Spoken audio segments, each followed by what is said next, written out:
Hello everybody, welcome back to a brand new video. Before we get started, I just want to say thank you guys so much for 130 subs. We're almost at 140. Thank you guys so much for the support. It means so much to me. Like, thank you. Just thank you.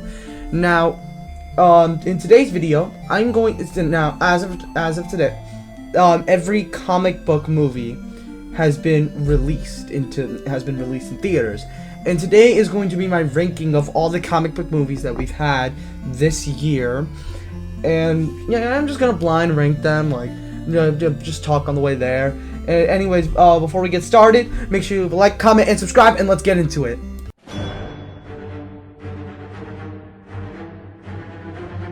In the last spot, we have Captain America: Brave New World. Now, is this movie bad? No, it's not. It's not a bad film.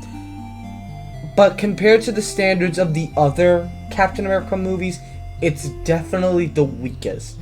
Anthony Mackie's Captain America deserves way better, and Kevin Feige saying that it's because Chris Evans wasn't in it. It's complete bullshit. I mean, Anthony Mackie is a pretty good Captain America. He just needs a better film. It's kind of like Andrew Garfield's Spider-Man. You had all the potential there, but you don't utilize it. If there's a couple complaints that I have about this film, it doesn't really connect the Avengers, and it also doesn't really, and it just feels poorly paced, and it doesn't feel like it accomplishes anything. I think if I were to give this movie any good sides to it, I will say connecting Bucky and the Thunderbolts to it was really cool, because that made me more excited for the Thunderbolts. The Celestial at the end of Eternals finally being confirmed and saying that it has adamantium, which is kind of leaning into Wolverine, X-Men kind of stuff. And my biggest high of the movie, we find this is a sequel to The Incredible Hulk from 2008, which is finally, we needed some closure to the maker, and we got General Ross as Red Hulk, which was honestly one of the best parts about this movie. It was so cool seeing him as the Red Hulk. I think the fire effects were really cool. Another complaint I have about it though was the ending where he's just like calming him down. I feel like that was a little like rushed. But other than that, it's an okay movie. Not a good Captain America movie, but a pretty good movie. If I were to rate this movie out of 1 out of 10, I would probably give it a 6 or 7 out of 10. It was pretty decent.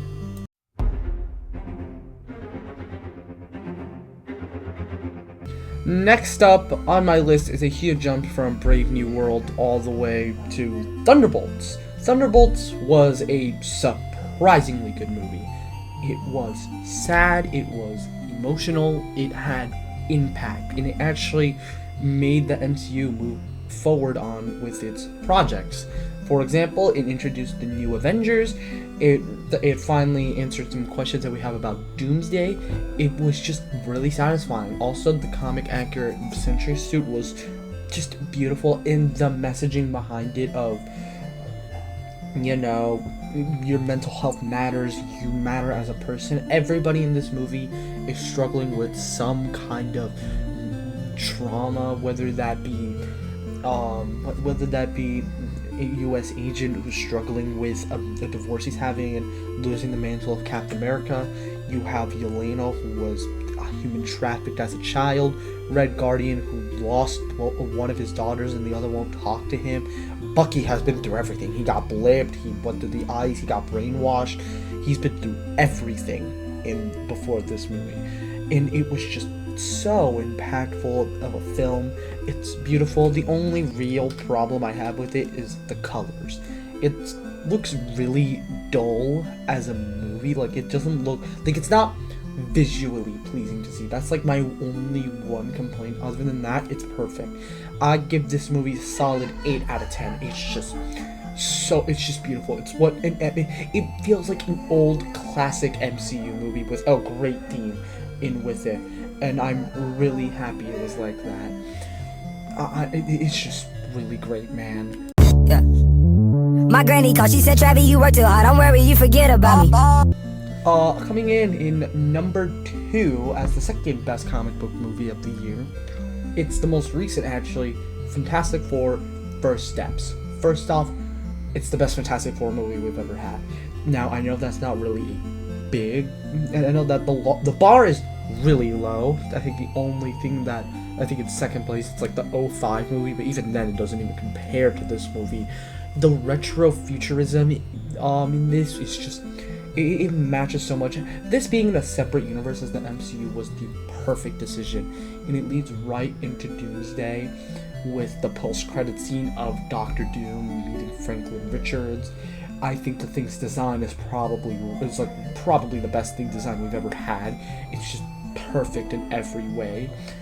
Johnny Storm is just the perfect joking, funny character. Invisible Woman and Reed Richards' character dynamics, so great. This movie is just beautiful. It reminds me of Interstellar a lot. You have Galactus, who is so cool in this movie. Shia LaBeouf, Silver Surfer, just a great character altogether. Just so great in so many different ways. I really love this movie. It's just great. I think the only problem I have with this movie is that it's the runtime. It's really short, like really, really short. And I feel like it deserves to be longer, but other than that, I just love it. Like Herbie, I love Herbie in this movie. He's just so cool. We finally have all these different Fantastic Four villains. It's just, I love this movie. It's so great. I think if I were to, I would probably give it a 9 out of 10. Fun, fun, fun. When we were drinking, it was fun, fun, fun. And in the number 1 spot, we have Superman. James Gunn is one of, if not the best comic book director. I think the only other directors you could put into this conversation is the Russo brothers.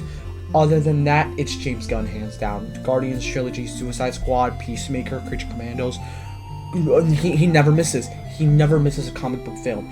And Superman is probably one of his best works yet. It's just so good. It's perfect. It's a perfect film. It's perfect. I have no complaints about it. It's a great way to introduce a new cinematic universe. It finally does justice to the character as a fun, happy Boy Scout-esque character. Very not like Man of Steel, where he's just like a god complex. He's just such a great movie. You have the Justice Gang, which is just hilarious. You have Lex Luthor, who probably has one of the best performances in this movie. You have Crypto, who is probably one of the cutest additions into this movie, and one of the funniest too. And it wouldn't be a James Gunn movie without a fight scene with a very popular song attached to it, which was 5 Years Time with Mr. Terrific, which Mr. Terrific. I love Mr. Terrific. He's just so good. Jimmy Olsen was great. I cried at this movie as well. I cried at the part where he was. I think where I mostly cried during this movie was when the kid holds up the flag and he says Superman, and like everybody starts cheering Superman, and the ending where he's like looking up and you can hear Pump Rocker. It was perfect. This movie changed me as a person. It made me want to become a better person, and it was just. It felt like a comic book brought to life, and it finally did justice to Superman. It's not only the best Superman movie we've had, it's probably one of the best comic book movies we've ever had. It's beautiful. I love it. I love it so much. Anyways, thank you so much for watching. Make sure you like, comment, and subscribe, and I'll see you all in the next one, and thank you all for 130 subs.